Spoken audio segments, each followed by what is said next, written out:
Theoretical part लगभग हो ही चुका है आपके एग्ज़ाम के लिए। बाकी ऑब्जेक्टिव सेशन हम लोग कर रहे हैं, उसी के कड़ी में हम लोग जो है एनसीईआरटी के क्वेश्चन को बना रहे हैं। ऑब्जेक्टिव टाइप के जो भी क्वेश्चन आज तक पूछे गए हैं उसको हम लोग देखेंगे कि क्या क्या क्वेश्चन आपके एग्ज़ाम में पूछे जा सकते हैं, और पूछे भी गए हैं आपके TRE 1 और TRE 2 में। तो अच्छे से आप लोग ध्यान से इसको देखिएगा।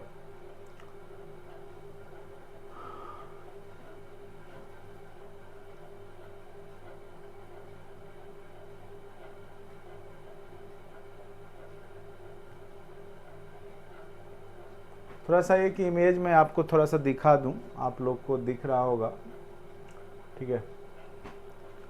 भारत का थोड़ा सा मैप देख लीजिएगा, कौन सा देश जो है भारत के किस साइड में पड़ता है। आपके एग्ज़ाम में यहाँ से क्वेश्चन पूछे जा सकते हैं, ठीक है। तो अच्छे से समझने का प्रयास कीजिएगा। भारत और उसके पड़ोसी देश, देखिए हमें अपने देश के पड़ोसी देशों के बारे में इसलिए पढ़ना पड़ता है कि अटल बिहारी वाजपेयी ने एक बात बोला था कि हम अपने पड़ोसी को बदल नहीं सकते हैं, इसीलिए पड़ोसी के साथ जो भी पड़ोसी हैं उनके साथ बेहतर संबंध बनाने में ही भलाई है। क्योंकि पड़ोसी जो भी देश है, चाहे पाकिस्तान है, चाहे बांग्लादेश है, चाहे भूटान है, उसको हम लोग बदल नहीं सकते, ठीक है। तो यहाँ पर है कि जो भी पड़ोसी देश हैं उससे रिलेटेड जो है क्वेश्चन कई बार आपके एग्ज़ाम में पूछे जाते हैं, और ख़ास करके ये पूछ देगा कि भारत के किस दिशा में कौन सा देश है। जैसे पूछ दिया था कि भारत के दक्षिण में सबसे कौन सा देश है, तो श्रीलंका तो यहाँ है, और इससे भी नीचे आप यहाँ देख पा रहे होंगे मालदीव है, ठीक है। जो कि मालदीव जो है आपका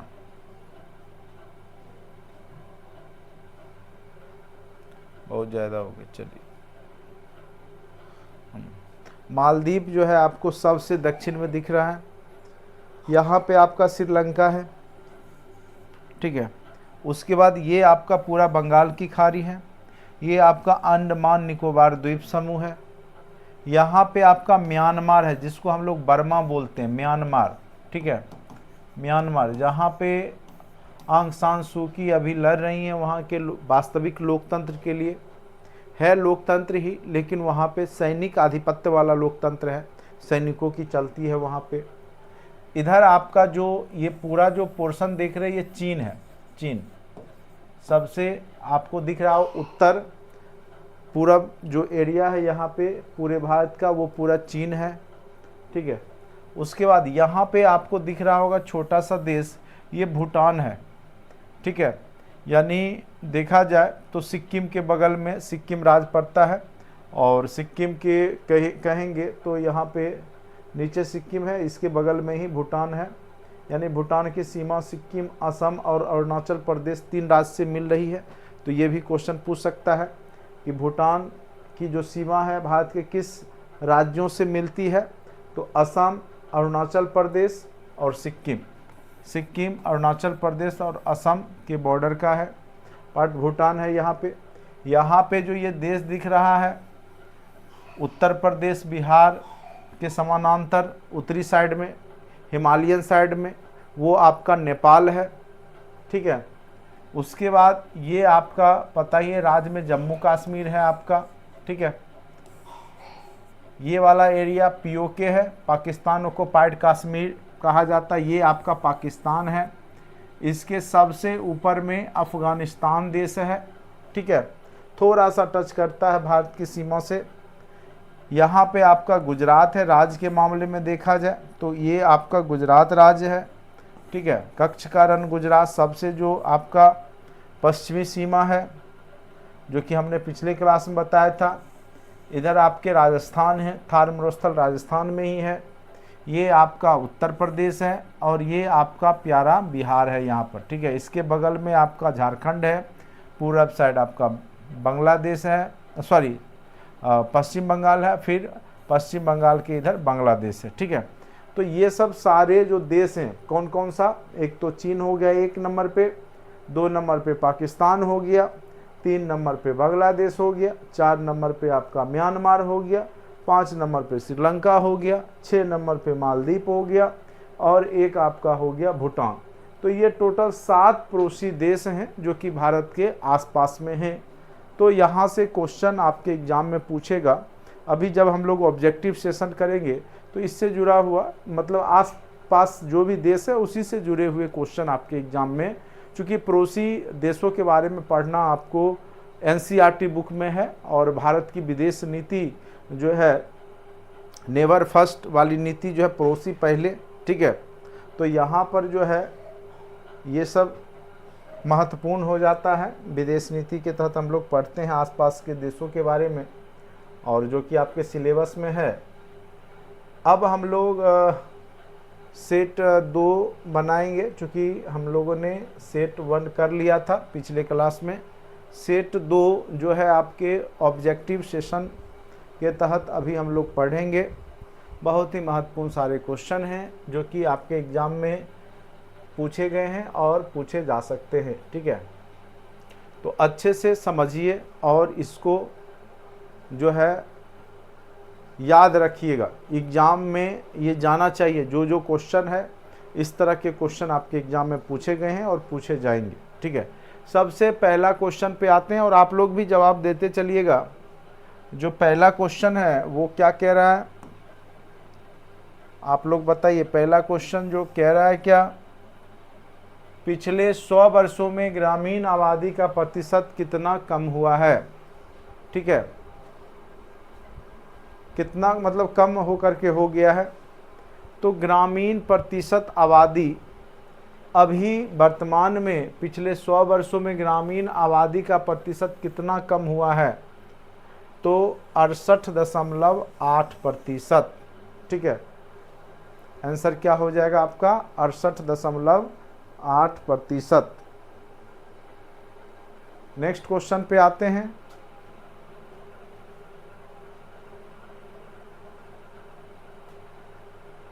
किस राज्य की जनसंख्या में महिलाओं का अनुपात अधिक है, ये क्वेश्चन कई बार पूछे गए हैं और जनगणना रिपोर्ट में हमने बताया भी है आपको। 2011 के जनगणना रिपोर्ट के अनुसार किस राज्य की जनसंख्या में महिलाओं की प्रतिशतता यानी लिंगानुपात ज़्यादा है। अगर राज्य की बात करेंगे तो केरल, राज्य की बात होगी तो केरल आएगा आपका 1 नंबर पे, ठीक है। अगर जिला की बात हो बिहार लेवल पे तो आपको हमने बताया था गोपालगंज, गोपालगंज में आपका लिंगानुपात सबसे ज़्यादा है जिला स्तर पे बिहार राज्य के अंतर्गत। अगर पूरे देश स्तर पे किस राज्य का लिंगानुपात या महिलाओं का अनुपात अधिक है पुरुषों की तुलना में, तो याद रखिएगा वो है आपका केरल, ठीक है, केरल। महत्वपूर्ण क्वेश्चन है, बिहार वाला भी बता दिया आपको, गोपालगंज। अब नेक्स्ट क्वेश्चन पे आते हैं। 50 क्वेश्चन का सेट अभी मैं आपको करवाऊंगा, अच्छे से बस समझिए। निम्नलिखित में से कौन सा कथन सही है। नेपाल का अधिकांश भाग रेगिस्तान है। क्या लगता है आपको, नेपाल का अधिकांश भाग रेगिस्तान क्या हो सकता है? बिल्कुल गलत जवाब, गलत ऑप्शन हो गया ये। नेपाल हिमालय की गोद में बसा हुआ है, ये आपका सही हो सकता है। नेपाल हिमालय की गोद में बसा हुआ है। नेपाल एक पठारी क्षेत्र है, नहीं पहाड़ी क्षेत्र है। नेपाल क्या है, एक पहाड़ी क्षेत्र, ये भी गलत हो गया। एक से अधिक इनमें से कोई नहीं, तो इसका एग्जैक्ट आंसर हो जाएगा आपका option number B, Nepal Himalaya की गोद में बसा हुआ है। नेपाल कहाँ बसा हुआ है, तो हिमालय की गोद में बसा हुआ है। साउंड कम आ रहा है क्या? हो सकता है माइक सही से नहीं लगने के बाद भी हो जाता है। क्या सभी लोग को साउंड कम जा रहा है क्या? क्या सभी लोग को साउंड कम जा रहा है कि सबको बराबर जा रहा है? बताएंगे क्या सभी लोग को साउंड कम जा रहा है?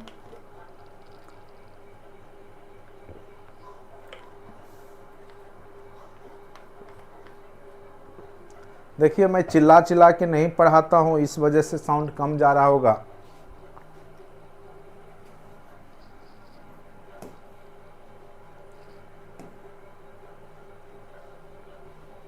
अब देखिए एवरेस्ट क्या है, आप लोग बताइए। एवरेस्ट क्या है?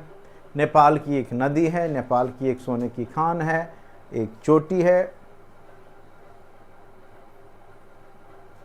और एक ऑप्शन है एक से अधिक, इनमें से कोई नहीं। ये तो बच्चे लोग का सवाल हो गया, नहीं ये कोई भी बना देगा कि एवरेस्ट एक क्या है, चोटी है, विश्व की सबसे ऊंची चोटी। एवरेस्ट की चोटी 8,848 मीटर लंबी है, लगभग 8.5 किलोमीटर कह सकते हैं, ठीक है, प्लस 8,848 मीटर लंबी है। एवरेस्ट की चोटी दुनिया की सबसे ऊंची चोटी है पृथ्वी पर, ठीक है। इससे सब छोटा ही है। इसको नेपाल में सागर माथा भी कहा जाता है, सागर माथा, ठीक है। एवरेस्ट की चोटी नेपाल में पड़ता है, क्वेश्चन पूछे गए हैं कई बार। चलिए नेक्स्ट क्वेश्चन पे आते हैं। मकालू क्या है? तो हिमालय की एक ऊंची चोटी है, एक महत्वपूर्ण वृक्ष है, एक नदी है। तो ये भी नेपाल में पड़ता है, हिमालय की एक ऊंची चोटी ही है। मकालू भी, मकालू श्रेणी है, ठीक है, उसी में एवरेस्ट की चोटी पड़ती है आगे। तो हिमालय की एक चोटी ही है जो कि नेपाल में ही पड़ता है, मकालू, याद रखिएगा। धवलागिरी कहाँ है? तो धवलागिरी जो है पर्वत, ये भी आपका कहाँ है? तो नेपाल में ही है। धवलागिरी कहाँ है? तो याद रखिएगा धवलागिरी पर्वत नेपाल में ही है। कहाँ पे है धवलागिरी? तो याद रखिएगा धवलागिरी जो पर्वत है वो हिमालय का ही पार्ट है और नेपाल में ही आता है, ठीक है। तो 6 का भी बहुत सही जवाब है आप लोग का। चलिए नेक्स्ट क्वेश्चन पे आते हैं। अब आप लोग बताइए तब हम बताएंगे आपको। काठमांडू घाटी कहाँ स्थित है? बताइए। हिमाद्री के उत्तर में, मध्यवर्ती पहाड़ी प्रदेश में, तिब्बत हिमालय में, एक से अधिक, इनमें से कोई नहीं। ऑप्शन बताइए आप लोग क्या सही जवाब होगा।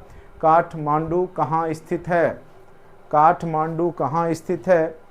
7 का बताइए, 7 का बताइए, काठमांडू कहाँ स्थित है? बताइए तेजी से। हिमाद्री के उत्तर में। हिमाद्री कहाँ चले गए आप?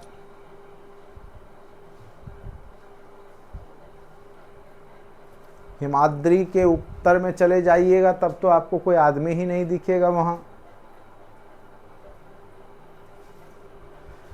मध्यवर्ती पहाड़ी प्रदेश है ये।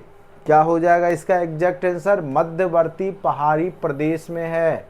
काठमांडू घाटी कहाँ स्थित है? तो मध्यवर्ती पहाड़ी प्रदेश में है। हिमाद्री ग्रेट हिमालय का पार्ट है, उसके उत्तर कुछ हो ही नहीं सकता, ठीक है। चलिए उसके उत्तर में तो चीन हो जाएगा अगर देखा जाए तो। Next question. निम्नलिखित में से कौन नेपाल की नदी नहीं है? नेपाल में नहीं बहती है, आपको बिहार स्पेशल में बताए हुए हैं। उत्तर बिहार की नदियां सब नेपाल से आती है। इसमें से देखिए कौन उत्तर बिहार की नदी नहीं है जो कि नेपाल की नदी नहीं होगी। कुछ क्वेश्चन कॉमन सेंस से भी बना सकते हैं। बताइए निम्नलिखित में से कौन नेपाल की नदी नहीं है? कोसी, बागमती। बागमती को हमने बताया था नेपाल की एक पवित्र नदी के रूप में जानी जाती है। कोसी, कोसी भी आपका नेपाल से ही निकलती है। फल्गु, फल्गु जिसको निरंजना नदी कहते हैं, गया में पिंडदान होता है, तो ये दक्षिण बिहार की नदी है जो कि नेपाल से नहीं निकलती है। फल्गु याद रखिएगा, ऑप्शन नंबर सी इसका सही जवाब होगा। चलिए नेक्स्ट क्वेश्चन पे आते हैं। नेक्स्ट क्वेश्चन आप लोग खुद बनाइए। नेपाल तराई की समुद्र तल से ऊंचाई कितनी है? तो याद रखिएगा जो नेपाल की तराई वाला हिस्सा है, देखिए जहाँ अभी एवरेस्ट की चोटी है या हिमालय है, वहाँ पहले टेथिस नाम का महासागर हुआ करता था। और नेपाल की तराई का जो समुद्र तल से ऊंचाई है वो 300 मीटर है। कितना है? तो याद रखिएगा 300 मीटर है। कितना है, तो याद रखिएगा 300 मीटर।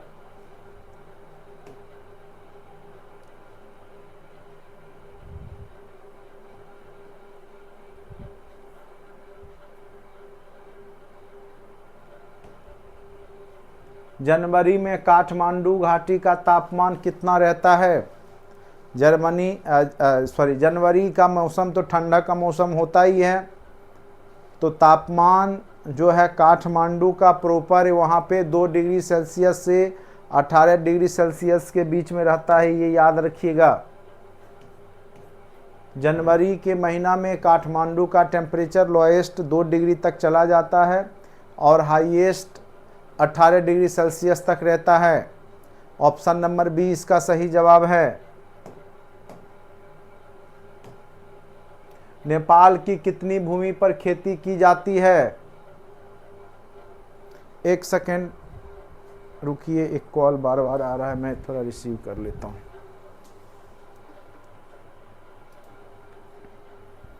हाँ हेलो, हाँ अरे क्लास ले रहे हैं अभी।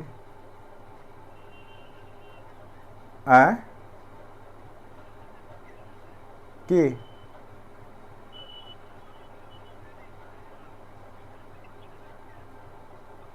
हमर नाम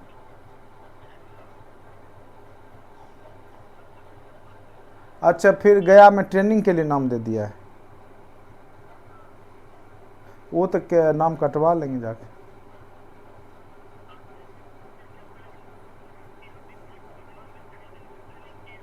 हम्म हम्म हम्म हम्म हम्म हम्म हम्म हाँ अभी फ़ोन करते हैं उसको।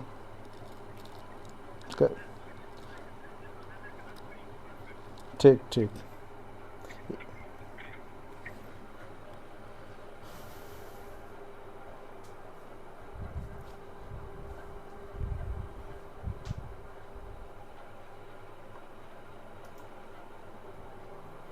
चलिए अब है नेक्स्ट क्वेश्चन है, नेपाल की कितनी भूमि पर खेती की जाती है? चलिए आप लोग बताइए, नेपाल की कितनी भूमि पर खेती की जाती है?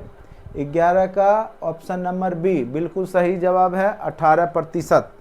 क्या हो जाएगा इसका आंसर? 18% भागों पर नेपाल में खेती की जाती है।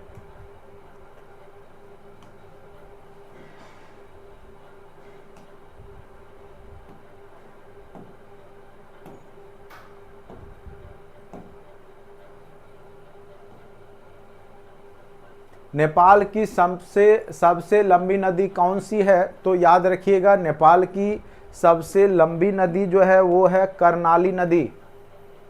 कर्णाली नदी नेपाल की सबसे लंबी नदी है।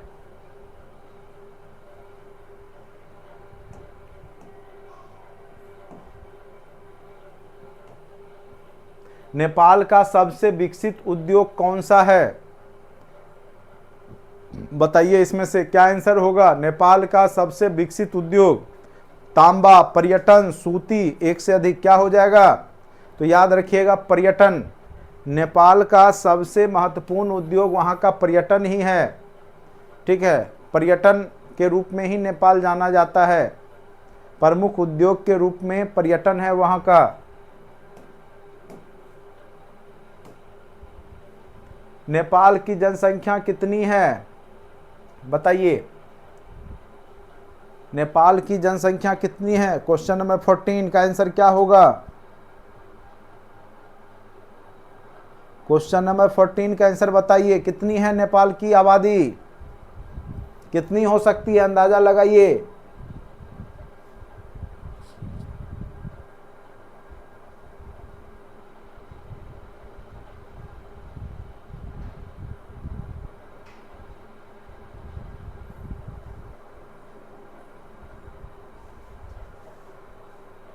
नहीं, चलिए ऑप्शन नंबर ए 3 करोड़ से अधिक।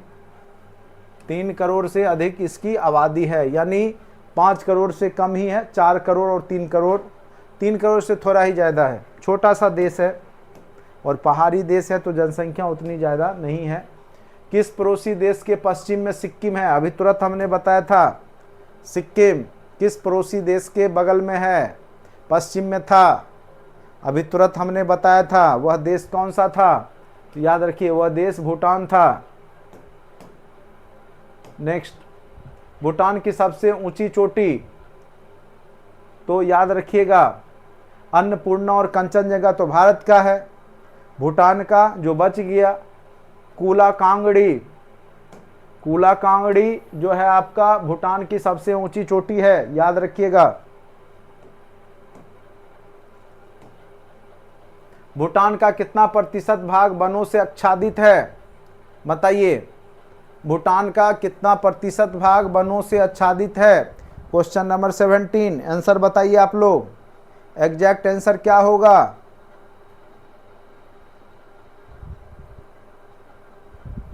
बहुत बड़ा भाग इसका, हाँ बिल्कुल 68% भाग, 68% भाग जो है भूटान का वो वनाच्छादित है, वनों से घिरा हुआ है भूटान।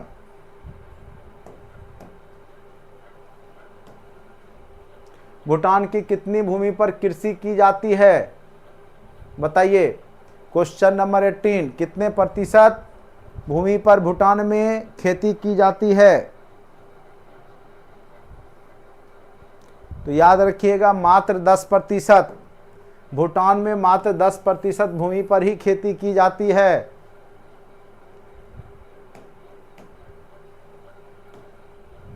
इनमें से कौन नदी भूटान की नहीं है? आमो, मानस, महानंदा। बताइए कौन भूटान की नहीं है? आप लोग को पता होगा, बताइए कौन सी नदी भूटान की नहीं है? महानंदा के बारे में जानते होंगे आप लोग, कहाँ की नदी है? तो पूर्वी बिहार में बहती है, पूरब साइड में महानंदा। तो ये भूटान की नदी नहीं है महानंदा। आमो और मानस भूटान में बहती है।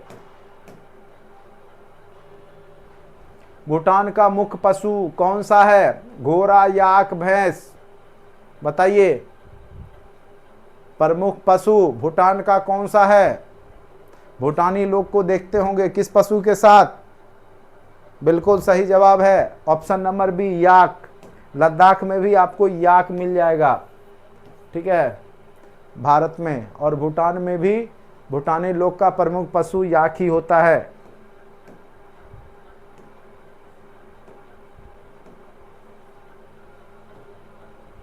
भूटान का व्यापारिक केंद्र कौन सा है? बताइए। क्वेश्चन नंबर 21, भूटान का व्यापारिक केंद्र कौन सा है?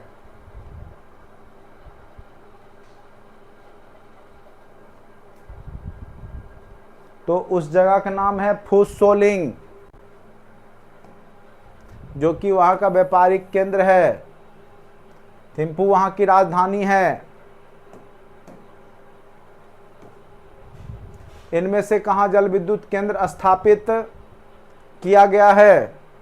देखिए भूटान जो है जल विद्युत के रूप में भी जाना जाता है, क्योंकि नदी में ढाल बहुत ज़्यादा है, पहाड़ी एरिया है।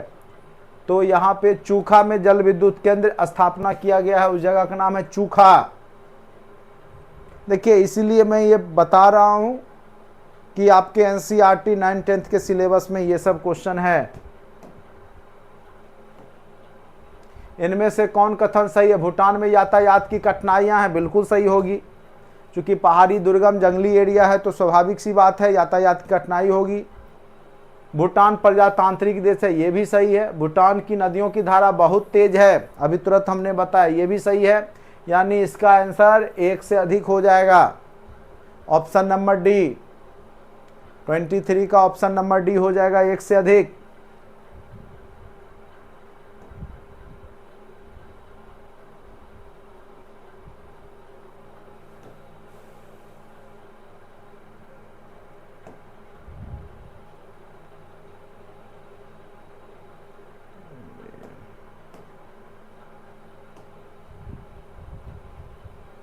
इनमें से कौन सा भूटान का हवाई अड्डा है? संकोस, थिम्फू, चूखा। बताइए भूटान का हवाई अड्डा क्या हो सकता है?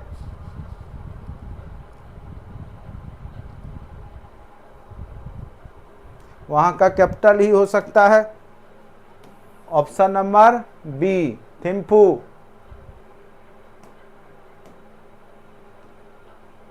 भारत से सटे पूर्व में कौन सा देश है? बताइए, पूरब में, भारत से सटा हुआ पूरब में कौन सा देश होगा? ये क्वेश्चन पूछा था आपके टीआरई के एग्जाम में। बताइए तेजी से। नेपाल, भूटान, बांग्लादेश। बताइए तेजी से। भारत से सटे हुए पूरब में कौन सा देश है? पूरब में, भारत के पूरब में बताइए कौन सा देश है? 25 का सी बिल्कुल सही जवाब है। 25 का सी, बांग्लादेश। भारत की सबसे लंबी सीमा किस देश से टच करती है? तो बांग्लादेश से ही, याद रखिएगा, बांग्लादेश। ठीक है।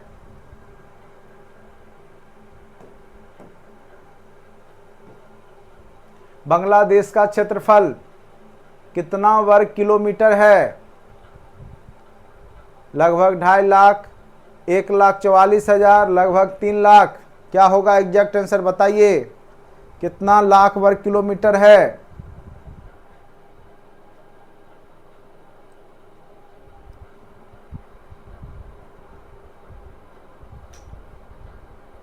कितना है 26 का आंसर बताइए।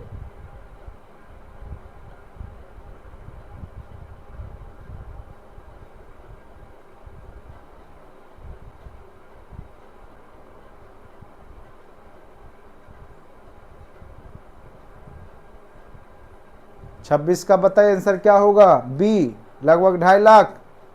नहीं,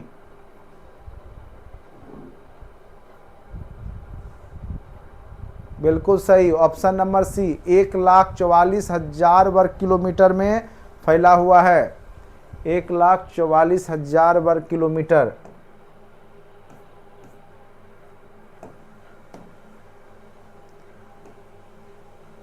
बांग्लादेश की जनसंख्या कितनी है? बताइए। 7 करोड़, 10 करोड़, 16 करोड़। बांग्लादेश कितनी जनसंख्या टोटल हो जाएगी?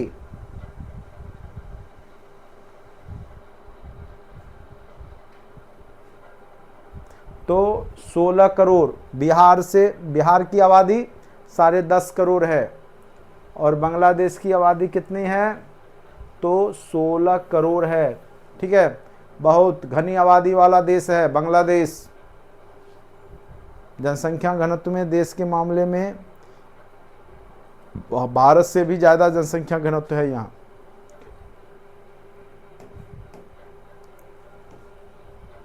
इनमें से कौन सी देशांतर रेखा बांग्लादेश से होकर गुजरती है?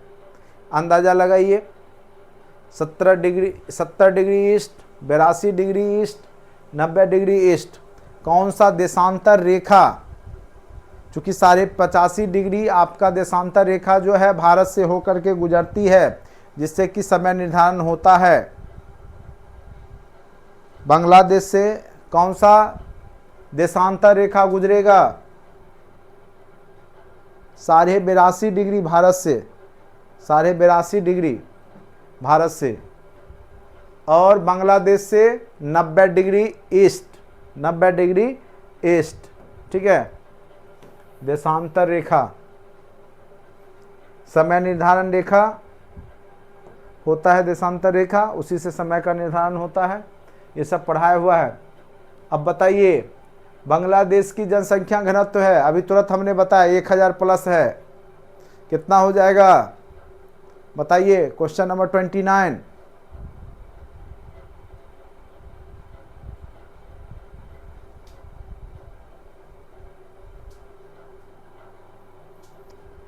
एक 1062, जबकि भारत का 382 व्यक्ति प्रति वर्ग किलोमीटर रहते हैं और बिहार का 1106 है। 1062 जनसंख्या घनत्व है बांग्लादेश का, याद रखिएगा। बांग्लादेश की भूमि समुद्र तल से कितनी ऊंची है? बताइए। बांग्लादेश की भूमि समुद्र तल से, अभी नेपाल का तराई बताए थे, अब बांग्लादेश की भूमि समुद्र तल से कितनी ऊंची है? तो 20 से 25 मीटर। कितनी ऊंची है? तो मात्र 20 से 25 मीटर ही, क्योंकि आपको पता ही होगा समुद्र तल के नज़दीक है ये बांग्लादेश। समुद्र के नज़दीक है।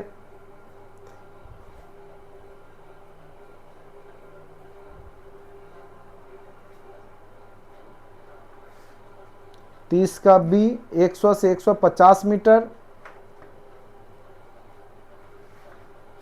कोई और व्यक्ति हैं जो बताएंगे इसका?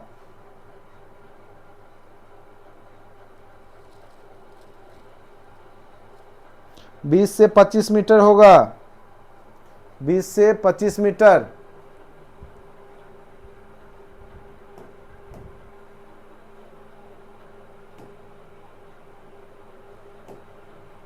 सुरमा क्या है? तो सुरमा मेघना की सहायक नदी है जो कि बांग्लादेश में बहती है। सुरमा क्या है? मेघना की सहायक नदी है जो कि बांग्लादेश में बहती है।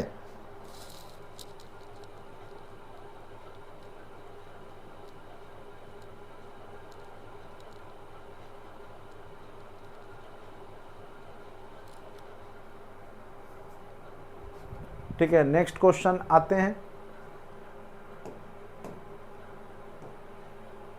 इनमें से कौन सा कथन सही है? बांग्लादेश प्रायद्वीप है, प्रायद्वीप है बांग्लादेश। बांग्लादेश नदियों का देश है, बांग्लादेश पठारी है। ना ये प्रायद्वीप है ना ही ये पठारी है, ये नदियों वाला देश है। बहुत सारी नदियां बांग्लादेश में बहती है। तो ऑप्शन इसका ऑप्शन नंबर बी सही जवाब है। बांग्लादेश में बाढ़ का प्रकोप क्यों हुआ करता है? क्योंकि यहाँ भारी वर्षा हुआ करती है। बाढ़ को रोकने के लिए बांध नहीं बनाए गए। बांग्लादेश घने जंगलों से भरा है।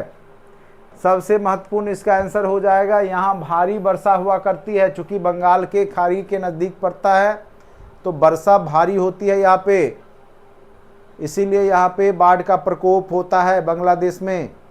ऑप्शन नंबर ए इसका सही जवाब है।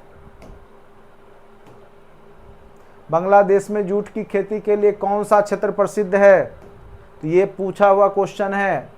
तो उस जगह का नाम है मेमनसिंह, जो कि बांग्लादेश में जूट के लिए प्रसिद्ध है। जूट के व्यापार के लिए या जूट की खेती के लिए प्रसिद्ध क्षेत्र है। मेमनसिंह जगह का नाम है।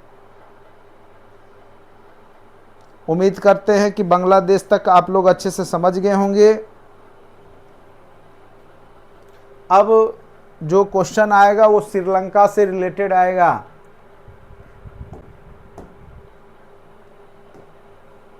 श्रीलंका का क्षेत्रफल कितना है? तो याद रखिएगा, श्रीलंका का क्षेत्रफल लगभग 66,000 वर्ग किलोमीटर है। कितना है? तो लगभग 66,000 वर्ग किलोमीटर है। चलिए नेक्स्ट क्वेश्चन पे आते हैं। जाफना प्रायद्वीप श्रीलंका का कौन सा भाग है? बताइए, जाफना प्रायद्वीप श्रीलंका का कौन सा भाग है?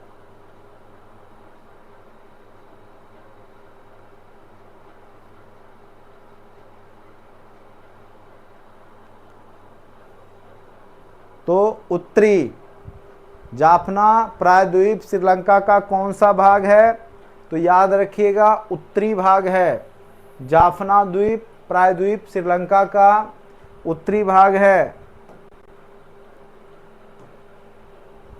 अनुराधापुर की प्रसिद्धि का क्या कारण है? यह श्रीलंका का प्रमुख हवाई अड्डा है। बिल्कुल गलत। यह चूना का विशाल भंडार मिलता है। ये भी गलत। हाँ, अनुराधापुर श्रीलंका की प्राचीन राजधानी हुआ करती थी। ये इसका सबसे सही जवाब होगा, सटीक। प्राचीन राजधानी, अनुराधापुर श्रीलंका की प्राचीन राजधानी हुआ करती थी।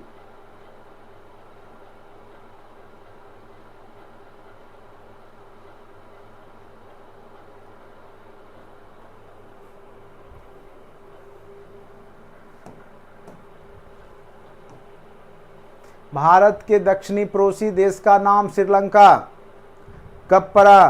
तो 1972 ईस्वी में इसका नाम श्रीलंका पड़ा है। 1972 ईस्वी में।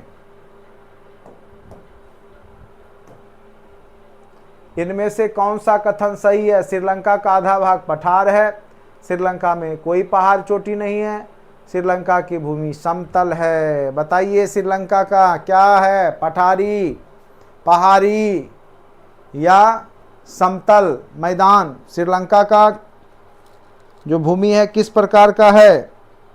तो याद रखिएगा श्रीलंका का आधा भाग पठारी एरिया है। अभी वहाँ पे इकोनॉमिक क्राइसिस आ गया था, क्योंकि यहाँ का मेन उद्योग जो है पर्यटन ही है, और जितने भी अनाज हैं या जो भी सुख सुविधाओं का सामान है वो अन्य पड़ोसी देशों से ही वहाँ जाता है, खाने पीने का सामग्री वगैरह। ठीक है, तो याद रखिएगा श्रीलंका का आधा भाग पठार है।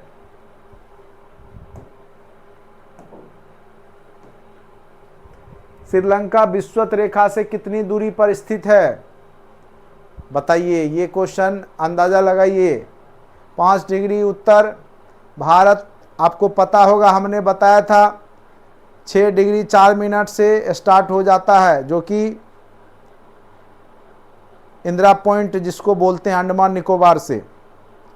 तो श्रीलंका कितने डिग्री उत्तर में होगा?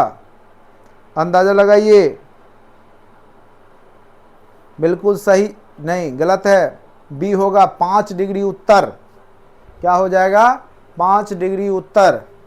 अरे 6 डिग्री से तो भारत ही है, उसके पहले ही होगा, वो कम ही होगा, यानी 5 डिग्री उत्तर में आपका क्या है? श्रीलंका है। ठीक है, 8.5 डिग्री से तो भारत का प्रमुख भूमि आ जाता है, कन्याकुमारी, तमिलनाडु। चलिए, श्रीलंका में मुख्य रूप से कौन पेड़ मिलता है? सिनकोना, नारियल, रबर, एक से अधिक। बताइए श्रीलंका में सबसे ज़्यादा कौन मिलेगा? नारियल, रबर, सिनकोना। बताइए। तो देखिए, नहीं, सिनकोना भी है, नारियल भी मिलता है खूब, और रबर भी वहाँ मिलता है। तो इसका एग्जैक्ट आंसर हो जाएगा ऑप्शन नंबर डी, एक से अधिक। सिनकोना, नारियल, रबर आपके तीनों जो हैं श्रीलंका में मिलते हैं, तीनों पेड़ श्रीलंका में मिलते हैं।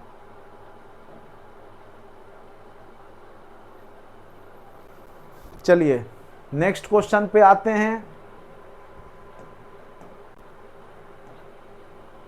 इनमें कौन कथन सही है? श्रीलंका को रत्न द्वीप कहा गया है, ये बिल्कुल सही है, रत्न द्वीप है वो। श्रीलंका का उद्योग कृषि पर आधारित है, खनिज उपलब्ध है, ये सब सही हैं। ऑप्शन नंबर डी इसका एग्जैक्ट आंसर हो जाएगा, एक से अधिक। श्रीलंका को रत्न द्वीप भी कहा गया है।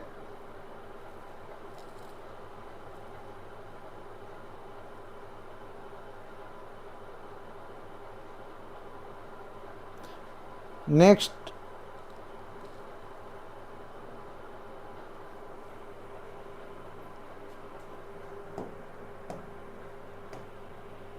श्रीलंका का अंतर्राष्ट्रीय हवाई अड्डा कौन सा है? तो उसका अंतर्राष्ट्रीय हवाई अड्डा कोलंबो है, याद रखिएगा, बार बार यह क्वेश्चन पूछा गया है। कोलंबो श्रीलंका का अंतर्राष्ट्रीय हवाई अड्डा कहाँ पे है? तो कोलंबो में है। श्रीलंका का दूसरा सबसे बड़ा नगर, याद रखिएगा, जाफना है। कौन सा है? तो जाफना श्रीलंका का दूसरा सबसे बड़ा नगर है, याद रखिएगा। कौन सा नगर है? तो जाफना श्रीलंका का दूसरा सबसे बड़ा नगर है। ठीक है, चलिए अब श्रीलंका का खत्म हो गया, पाकिस्तान का देखिए। पाकिस्तान का जन्म कब हुआ? तो आपको पता ही होगा, ये क्वेश्चन बताने की आवश्यकता आपको नहीं पड़ेगी। 1947 में सभी लोग जानते हैं। नेक्स्ट क्वेश्चन, पाकिस्तान का क्षेत्रफल कितना है? बताइए। भारत का तो 32.8 लाख वर्ग किलोमीटर है। पाकिस्तान का कितना होगा? 4 लाख, 8 लाख, 18 लाख। बताइए, 4 लाख, 8 लाख, 18 लाख कितना होगा? बिल्कुल सही जवाब ऑप्शन नंबर बी, 8 लाख वर्ग किलोमीटर। 18 क्यों? देखिए अभी जो पाकिस्तान है वो पहले पश्चिम पाकिस्तान और पूर्वी पाकिस्तान बांग्लादेश दो भाग में, तो ऐसे ही पाकिस्तान बटा आगे चल के, ठीक है। तो यहाँ पे इसका एग्जैक्ट आंसर हो जाएगा आपका 8 लाख। पाकिस्तान की जनसंख्या कितनी है बताइए? ज़्यादा नहीं है आपके, इतना नहीं है। 14 करोड़, 18 करोड़, 12 करोड़। तो याद रखिएगा 18 करोड़, मतलब बिहार और आधी यूपी की आबादी मिला के पूरा पाकिस्तान खत्म हो जाएगा, ठीक है।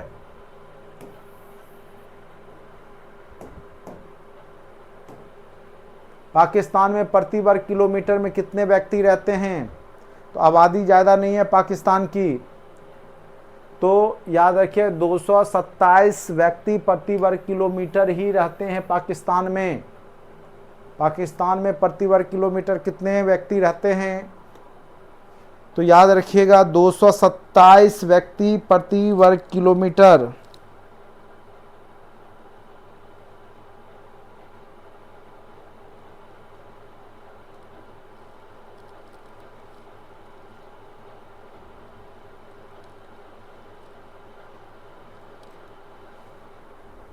चलिए नेक्स्ट क्वेश्चन पे आते हैं। खैबर कहाँ स्थित है? खैबर दर्रा के माध्यम से ही आर्य आए थे।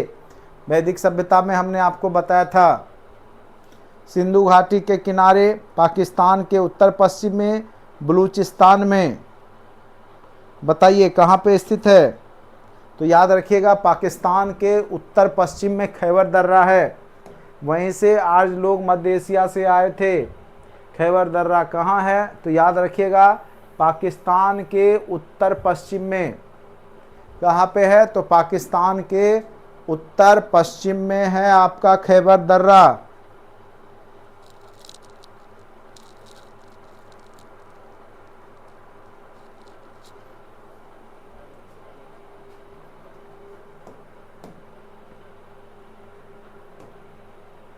पाकिस्तान के किस भाग में मरुस्थल है? तो भारत के उत्तर पश्चिम भाग में है, तो वहीं पाकिस्तान के क्या हो जाएगा वो दक्षिण पूर्वी भाग में। चूँकि थार मरुस्थल का कुछ पार्ट आपका पाकिस्तान में भी है, कुछ इंडिया में भी है, तो भारत के उत्तर पश्चिम में है, तो वहीं पाकिस्तान का किस भाग में हो जाएगा? तो दक्षिण पूर्वी भाग में, ठीक है। तो इस प्रकार 50 क्वेश्चन जो कि एनसीईआरटी आधारित हैं, आपके एग्ज़ाम के लिए महत्वपूर्ण हैं, वो मैंने आपको करवाया। तो ये जो पड़ोसी 7 देश हैं इसके बारे में आप लोग अच्छे से जानकारी ज़रूर रखिएगा। ये तो कुछ एनसीईआरटी आधारित क्वेश्चन थे, चूँकि और सिंपल ही क्वेश्चन पूछा जाएगा, ज़्यादा टफ क्वेश्चन नहीं पूछा जाएगा। जिस लेवल का आपका ये सब क्वेश्चन आपको दिए हैं इसी लेवल में पूछे जाएंगे। तो एक बार थ्रोली जितने भी एनसीईआरटी आधारित क्वेश्चन है उसको देखते रहिए, और जो लोग अभी तक कोर्स से नहीं जुड़े हैं ज़रूर जुड़िए, ठीक है। आज के लिए इस वीडियो लेक्चर में इतना ही। धन्यवाद।